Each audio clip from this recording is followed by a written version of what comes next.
use the GoToMeeting in this webinar. If you have any questions, please feel free to write those in. And without further ado, I will turn it over to Amy. Thank you, Chad, and thank you everyone for joining us. Well, I also want to, as usual, I want to say if you have any issues with hearing me, or if you have any questions at any time, the way you communicate is by putting your typing a message into the chat box like we just showed.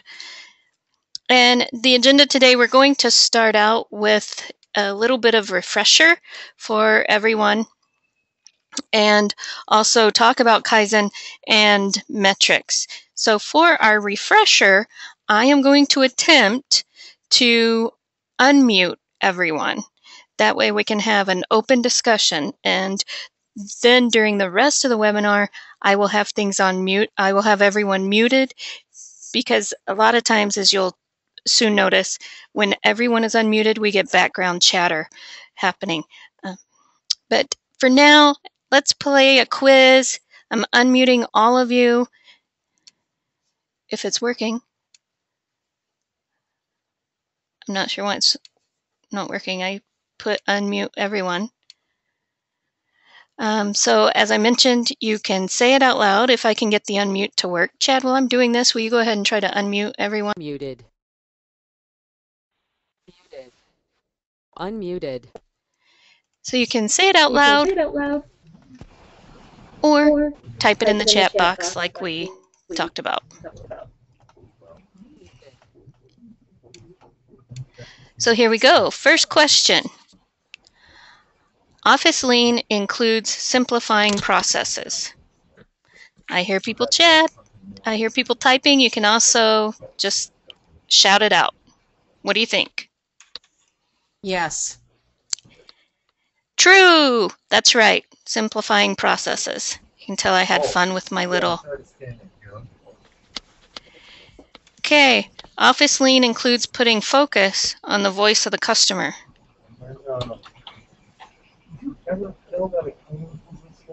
Is someone talking in the background, or is someone trying to answer the question? Okay, we have a type-in answer.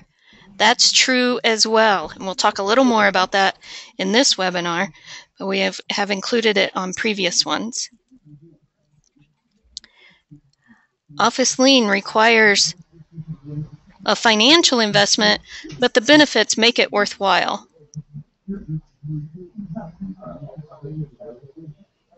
What do people think? Oops. There. I have several answers, and you're absolutely right. It's false. It really, other than time, which obviously time is money, but other than time, it's very, it is actually, you have very little financial investment and you have a lot to gain. And last one, management needs to drive the decisions.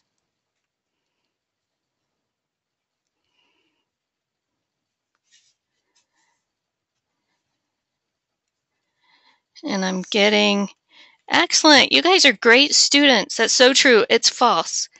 I put that in thinking it would be a trick question, but you saw right through it. Management needs to have buy-in and needs to support Office Lean, but obviously management does not drive the decisions. So let's talk a little bit also about what examples of waste have you noticed since you've started attending these webinars, and or what have you tried? What have you worked on since attending these webinars? And by the way, whatever is said in the webinar stays in the webinar. I'm going to talk about examples. Oh, never mind. Thank you, Victoria. Victoria just remembered this is going on YouTube, so what is said here will not stay here. So you can mention what you've done or mention examples of waste, but you may not want to mention what organization you're with, and I will not call I will call people maybe by their first name. I will not use full name, nor will I use organizations, so I won't have any identifying information. So someone wrote in lack of communication between players. That's a real good example of waste. And I know here at Great Lakes Center for Youth Development, well, especially me personally, because I'm not so organized, looking for information is a huge waste of time for me. And it's actually one of my pet peeves and something I'm working on, but I have a long ways to go. Inventory that is held for too long or buried for too long. Great one. And or having too much inventory. And in an office setting, we may think of inventory as office supplies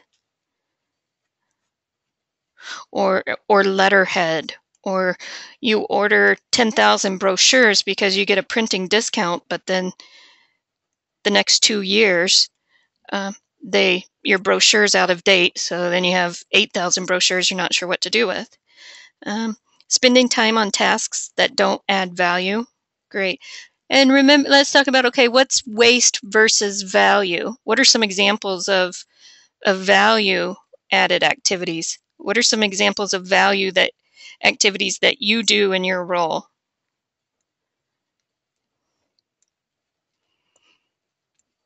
One of the things of value that I do is strategic thinking. And we just had a board meeting last night where the board approved our overall strategic map and objectives for this fiscal year.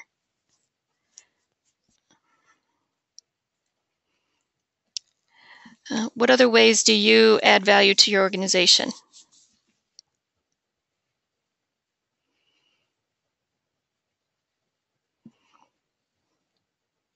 Could be spending time with a customer to make sure you have the customer's needs, make sure you clearly understand what they're looking for.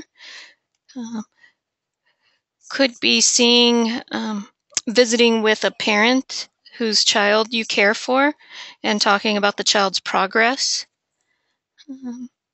Anything, and Joel wrote in, anything that customers see benefit from or contributes directly to the mission, and that's a perfect definition for value added, like placing people in jobs, providing your direct service, meeting with your customers, meeting with the parents of your children that you care for. All of those are value add. Okay, moving on. We've talked about this a little bit before. I wanted to bring it up again because as we roll into Kaizen, this is very important. The philosophy for Office Lean and lean manufacturing, etc., from the Toyota days are you flip the pyramid. Instead of top-down management, you actually pay a lot of attention to customers and what they say, because ultimately they're the driving machine of the organization. For us as nonprofits, customers could mean clients, patients, parents, could be customers, could be members, could be our funders, our donors. We have many different customers and the community at large. And then you have your staff and your volunteers. Some of you are from real small nonprofits and you have no staff, or you are the only staff person. So remember that your volunteers are very key in this process. Then management, and then the board. So we're flipping the pyramid, and benefits for flipping the pyramid, it really encourages problem solving. And when your employees are empowered to make decisions, they unlock ideas. They are able to have a better morale because they feel like they are involved in the processes, able to make decisions. They will bring forward more innovative ideas. Management, if you're a manager or on the board, you need to make sure you support the office lean activity support staff in these efforts. Make sure staff understand and know very clearly that this is not a job reduction initiative, that their job is secure and that you want them to be more efficient, that that's what this is about. So it also helps increase teamwork because it eliminates that insecurity from staff. What questions might you have at this time? I know it's early in the webinar, but if any questions around what we've talked about so far or any of the previous webinars?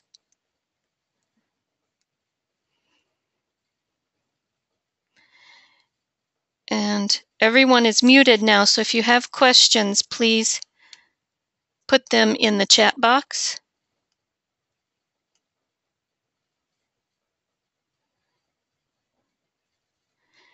And Chad, do we have any questions yet?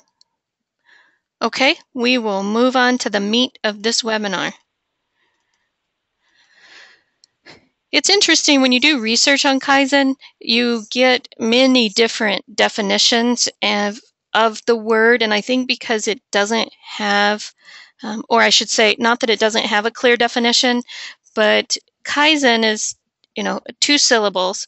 Kai, which is take apart, and Zen is make good. And the term, though, has been filtered down from Japan to the US, from manufacturing to office ideas and service organizations. And so it's everything from a big project and event to be more efficient all the way to daily continuous improvement. Most of the time people associate continuous improvement with Kaizen, but I really like this slide because you have to remember, in order to improve, you need to take it apart and really examine it and look at it. Then you can improve it. So it's at an individual level, making suggestions. It could be in a small group or a large group. And remember, we're flipping the pyramid because you want to go to the Gemba. And Gemba is a term that we've heard before. You want to go to where the work is done. Go to the work floor. If you are a child care provider, go to your staff and your parents. If you are a hospice, go to the families that you're working with and go to your staff and your volunteers. It has been said, and I've seen research where it says managers usually only see 5% of the waste that is happening. You want to find out really what's going on, ask the people that are doing the work. Just makes sense. So that's another reason why we flip the pyramid. This also believes that the problem-solving process is worth more and is greater than the solutions. And just like the dimming cycle, plan, do, study, act, it's make changes, monitor results, and adjust your actions. So in the continuous improvement side, think about even each of you personally making small, incremental, sometimes even negligible improvements every day. And through that, you have long-term major improvements. And I think of it as like a faucet dripping. And I don't know about you, but I actually had a faucet drip one time, and it was under a bucket for a dehumidifier and ended up flooding our room because the bucket overflowed while we were at work for 9 hours. So it's crazy how very small incremental improvements can make a huge difference. That's why management needs to be bought in. Everyone needs to be involved. It becomes part of the organization's culture. And I also have on here, humanizes the workplace. What do you think I mean by it? Kaizen humanizes the workplace. If you think about it, we're flipping that pyramid. We're going to the people that are actually doing the work. And so we're getting their input. Even if it is in, for example, in manufacturing, where they're on a product line, they may have machines that do a lot of the work, but you still have that human element to make sure everything goes the way it's supposed to. And so anyone at any time can push the stop button and say, wait a minute, we need to check on this, something's wrong. And that's what it means by humanizing the workplace. Also, the fact that you have increased morale because you have all of the team members and all your staff, volunteer management are all on the same page and having an atmosphere that is open to continuous improvement. Then you have the Kaizen event, and that may be what you have heard of in the past. It would be a large-scale project, usually takes place over the course of several days in a specific targeted area or project, and it is pre-planned. You have a lot of planning that goes into it. We'll talk about that as well. 5 elements for successful Kaizen, and it are, teamwork. Again, people need to be able to share information. They need to feel secure in order to be able to work as a team. Having personal discipline and management, having discipline to be consistent in following through with Kaizen. Here's where I also mentioned making sure employees are secure in their job and giving them a sense of belonging. Quality circles. What else did we call quality circles in previous webinars? Do you remember cross-functional teams? Think about your cross-functional teams. Those are critical for this work.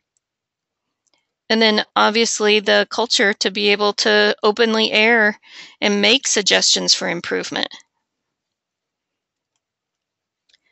So with the Kaizen event, there's 3 phases: your planning, workshop, or the actual event, and then the follow-up.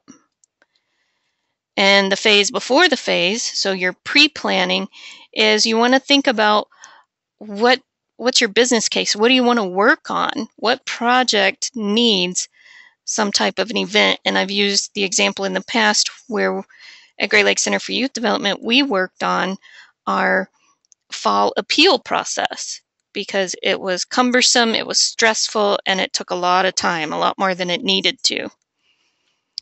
You have to make sure that leadership has buy-in. And in order to do that, you need to think through, okay, why is this a pain point? Do you have any data to back it up? Getting leadership bought in is important from the beginning because they can help push the process forward with some hesitant employees. And then determining what your metrics will be, and we'll get into that a little bit later in the webinar. Planning, that's where you really get into the details and think through how do you want to orchestrate the Kaizen event. What is your focus area? What's the scope of the project? And remember in the last webinar we talked about frame it, where you have a picture frame and you put post-it notes on what is in the scope of the project and what isn't. Here is where you want to be extremely clear of the scope. It's easy to have scope creep, and it's also hard to demonstrate the results that you have if you don't clearly identify your scope. Think through and recruit and create your team and think through the tools you want to use. Have some type of team roster. They call it team charter. Something we may be a little more familiar with is a memorandum of understanding. Doesn't have to be that formal, but basically you're getting the team's buy-in and commitment, your cross-functional team, that yes, we're going to work on this and we're committed to having a solution and to make changes necessary. And then obviously you want to plan for how are you going to communicate this through the organization and train your team on how they're going to talk about what the project is that they're working on. Then the workshop or the actual event is you want to train the team a little bit so they understand what's going on. Keep in mind they have likely had none of this information training that you've had, and think about the tools you want to use, your value stream map, the 5 whys. It's great to start with a 5S process, which that's what we're talking about next week.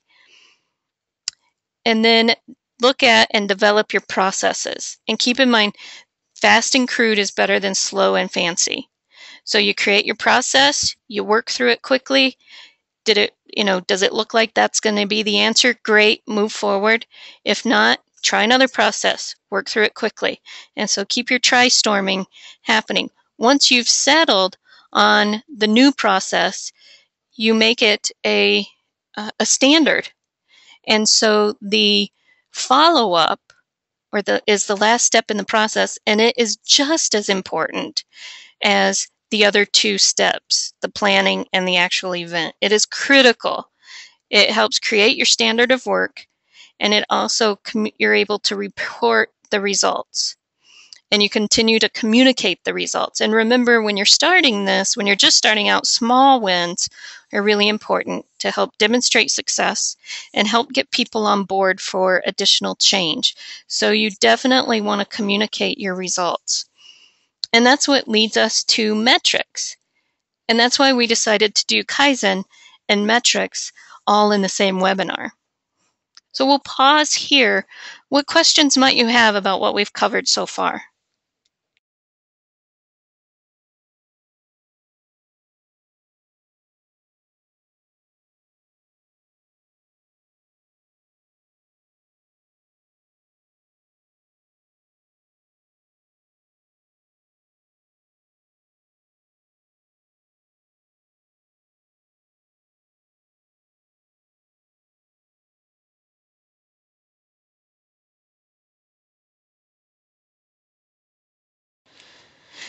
Someone brought up, what is tri-storming? Great question. Tri-storm is basically look at what is, you look at your current process, and then you look at which you could do that through value stream map or other tools. One that we've talked about last webinar is value stream map, and you see where the starbursts or the pain points or the inefficient areas are. And so then you brainstorm, okay, well, what if we did this? How would that change the process, and would it be more efficient? And then you try it quickly. You create a mock scenario or map out your value stream map again to see what would happen if you made that change. And that's also where the fast and crude comes into play, because you want to try it very quickly, ascertain if you think that should be your new standard of work or not. And if it doesn't, fine, go back to the table, brainstorm, try it again. So tri-storm is basically a combination of brainstorming and trying it, brainstorming and trying it. So I guess you could kind of say storm trying, but that sounds funny also. So are there any other questions?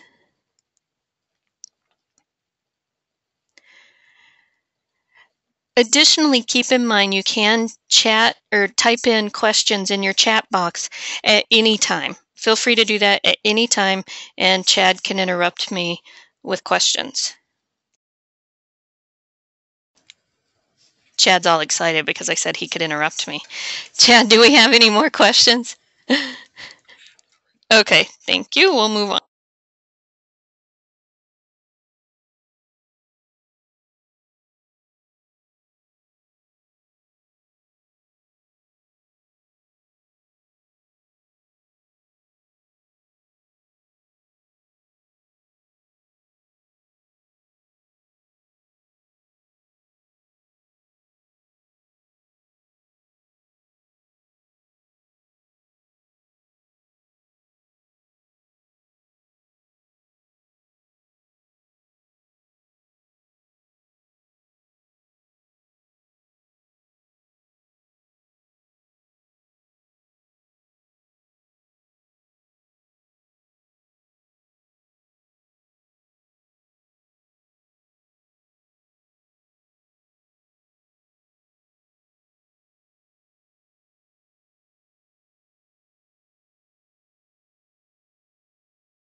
Oh, I was still muted this whole time. My goodness. Okay, well, let me back up. Metrics. I can't believe I did that. We look at metrics, and in the nonprofit world, it's very similar to what we would think of as looking at our programs, evaluating our programs and looking at program outcomes. You want to do the same thing when it comes to Office Lean activities. That way you can demonstrate your success, the impact of the results, communicating that. Think how powerful it would be to communicate to your donors that you saved, let's say you saved the equivalent of $12,000 by better managing your office supplies, or whatever the case may be. That helps demonstrate that you are a responsible and well-managed organization. Your chosen metric should influence your behavior. In other words, with your metric or your measurement, your evaluation, you want to look at, are we able to track, are things going per schedule? And if not, can the metric show us that we're off track? Or are things still going the way we want? And because of that, you don't want to choose too many metrics. It's hard to determine priorities, and if you have a lot, it just it dilutes the overall Office Lean culture that you're trying to have, because you're focusing on so much at one time. And I think we have some questions or comments. Let's see.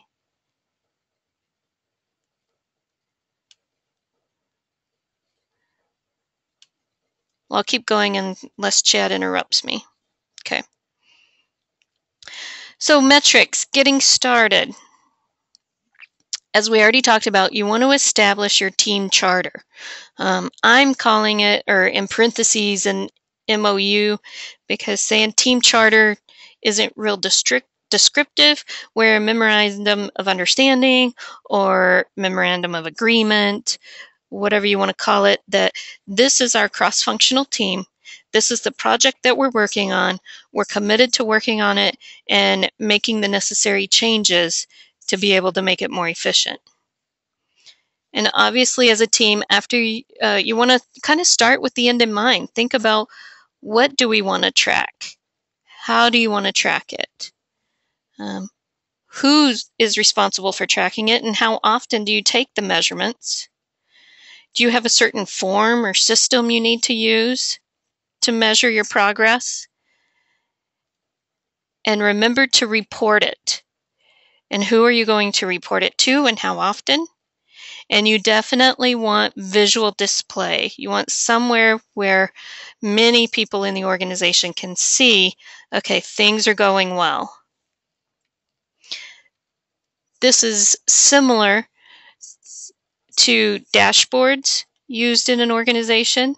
In fact, you could use a dashboard on an Office Lean project if you wanted, but it's also similar to what we think of as logic models, thinking through the different steps. And it's very similar to our evaluation in our organizations of starting with the end in mind. So you want to think about, how do we want to measure? How do we want to prove and show that we are making a difference and that we're more efficient, or that we're reducing our overhead cost? And then you want to secure buy-in. Now remember, you have the buy-in of the team, or you should, with your team charter or your MOU or whatever you want to call it in your organization, but you also want to secure buy-in from the management. They are a key player. They aren't to make the decisions and drive the decisions, but you do need their support. Otherwise, they can really undermine your efforts. And then, just like with any goal or measurement or metric, you figure out, what's your baseline? What's your current situation, in other words? What do you want to have as a target, or what is your goal for improvement? And then what visual aids are you going to have, and create your visual aids? And then it's a process of continually measuring, communicating, and posting those visually based on the step 2 up here, what you decided when you established your metrics. That's how you get started with metrics. It sounds intimidating, but it's really doesn't have to be. For example, I mentioned that we we worked on an appeal process for a Kaizen event. And so we measured from the time that we had our planning meeting about the appeal to the time that the last letters left our office. And what would that, and so originally it would take us 6 to 8 weeks to do. We set a target to cut that in half. And the first appeal that we had, we did it in 5 weeks. And we're doing our next one here in this fall, so I can give you a report on that. But that's the thing that we track, and I will be very candid and admit that we don't have it posted visually. It's something more that the team monitors, simply because we're a small organization and it really affects only a few people. But it is something that we do monitor year to year. Are there any questions for metrics? Or do you have examples of metrics that you've used that you would like to share?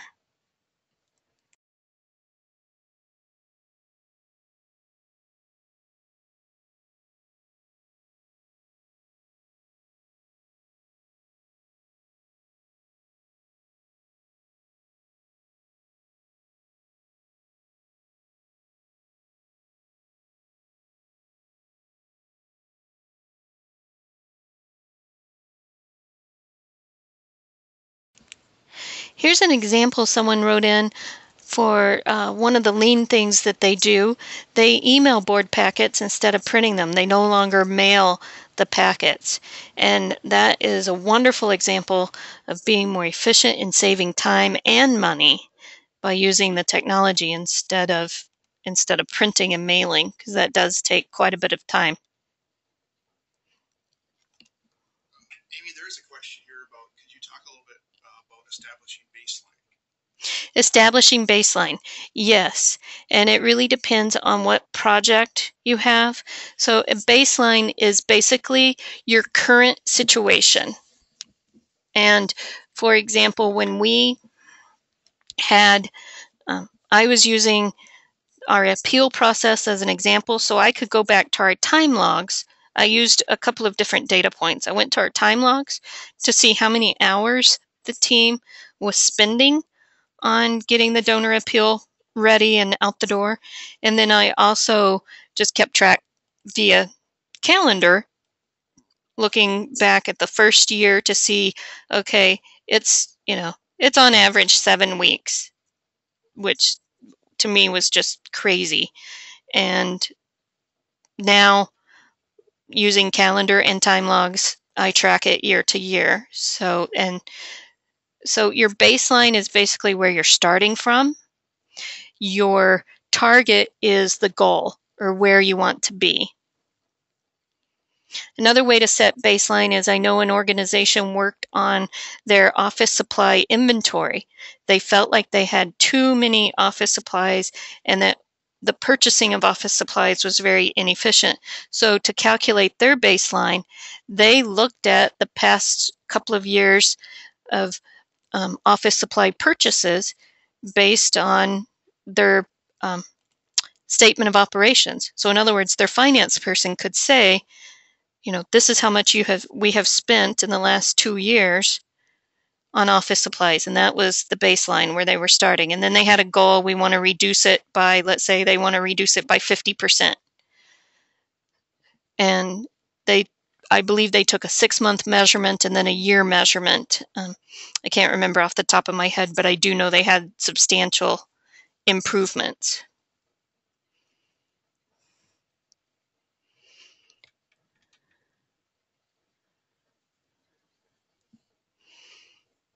Do we have other questions or examples? There's another question here. How much data needs to be reviewed to establish it and be valid? That's a really great question, and it depends on your organization, how much it takes to get buy-in. because some of the time it is hard to get, especially if you haven't been tracking this in the past, it's hard to get your baseline data. You kind of, like for me, I had to extrapolate between looking at my calendar and time logs and kind of guesstimating. But it wasn't like we were doing a research project that we needed a scientific method. And our management at the time knew that it wasn't efficient, and everyone in the office knew that it wasn't efficient, so it wasn't hard to get the buy-in. If you have, and it really also depends on the personality of management and your team. If your team is science or is data driven, excuse me, if your team is really data driven, then you're going to need to come up with more data. And let's talk about ways to get data. You can look at your finances by pulling a statement of operations or a profit and loss statement, depending on which type of statements you use. Looking at various line items in your budget or comparing your budget to actual or looking at previous years. If you keep time logs, and in nonprofits, I would highly encourage you to do that if you don't already, because it has to be, your breakdown of time needs to be reported on your 990. Just a heads up there, and we could talk a lot more about that later if you want. But looking at time logs to see how much time people are spending based on, you can also look at calendars, customer service satisfaction surveys. I know one organization monitors, they are a facility for youth that are in foster care or that are displaced from their home. So they look at a couple of things. One, how full, do they have empty beds, or versus, what's their capacity versus how full are they? And then they also track things such as recidivism rates. So at 3 month, 6 month, 12 month, and 24 month, where are their former clients or customers? So I hope that helps. Anything else on metrics, or any questions you might have around metrics?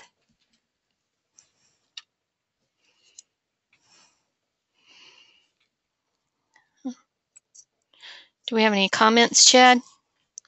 Okay. You can't see his head shaking, but I can. He says no. All right. And as I mentioned, you want to communicate your results. And we talked about measuring the before and after. From the previous slide, that's basically measuring, that's your benchmark, and then your progress on the target. Or you can also communicate your benchmark, your target, and your actual. And again, try to keep it visible. And I've walked through offices where you can see, oh, they're a lean office. You see whiteboards everywhere. You see data charts updated, those types of things. So keep it visual. If you're an organization that has a time clock, you could keep it up there. And I can't stress enough about communicating progress. It helps reinforce the office lean culture, helps reinforce that this is an effort for everyone and everyone needs to be involved, and that everyone is allowed to offer suggestions for improvement and to do their own individual Kaizen daily. Okay, I have to admit, doing your own Kaizen daily sounds really nice, but let's be real. How many times do we really take the time to just stop and think about what we're doing and how to do it more efficiently? If nothing else, doing these webinars, it has really helped me realize that I need to stop at times and evaluate and delegate more to staff. I figured my team would moan on that one, but delegate more to staff. And Victoria's like, yeah, bring it on. And also just look at my processes. And I'm really excited for 5S next week because I will send you a picture of my desk before and after as a way to hold me accountable on 5S. And now Victoria's really laughing because she knows what my desk looks like. So communicate your progress. And then obviously adjust actions as needed. And remember, at the very beginning, we said the process and the problem solving and the process, that actually is more valuable than the solution itself. It is the culture, the methodology, the theory to have a problem solving, continuing improvement culture that's kind of the nirvana, so to speak, for Office Lean.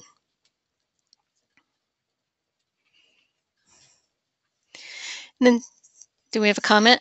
Okay.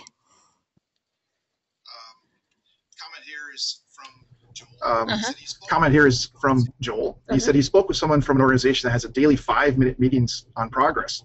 He said difficult to do, but it's possible. Absolutely. And I like that idea. Short meetings on progress.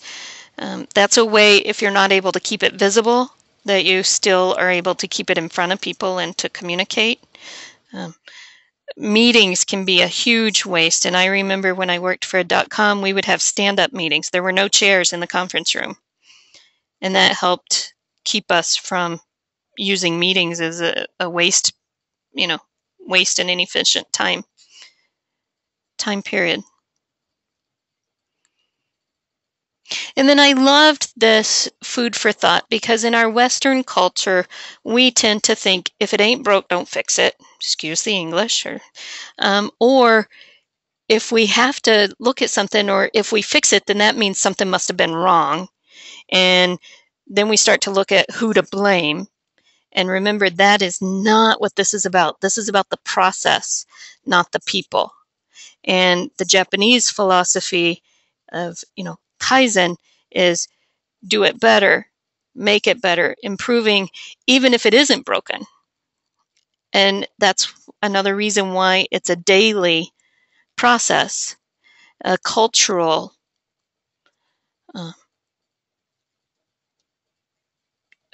organization. Part of the organization's culture and core values is, do it better, make it better. Do you hold debriefing after events? Do you have customer satisfaction surveys? Those types of things that help you think about how can we improve. And for heaven's sake, do not, when you're doing your debriefing or trying to improve, it's not the blame game, it's looking at the process. And if someone failed in their job that is part of the debrief, then look at, okay, how did this happen and how do we prevent it from happening again? Not, so-and-so, you dropped the ball. We do have another comment to an example of improving something even if it's not broken. Someone mentioned a traffic roundabouts, the way of improving traffic flow. That's a great example.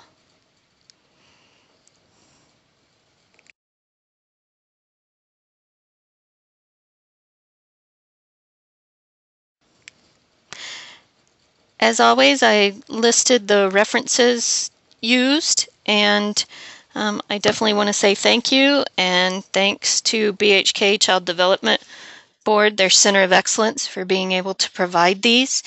And we did record them, and Victoria has been doing a nice job posting those and sending the link, so feel free to forward that to your colleagues or go back and review previous webinars for additional information. I have my email here because, of course, at any time, if you have a specific example or a project that you want to work on, I'll gladly talk with you about your project. We can brainstorm metrics, brainstorm where to get your baseline data, anything that you may need help with or that you might want a second opinion or someone else to look at. And I will open this up for any for questions you might have.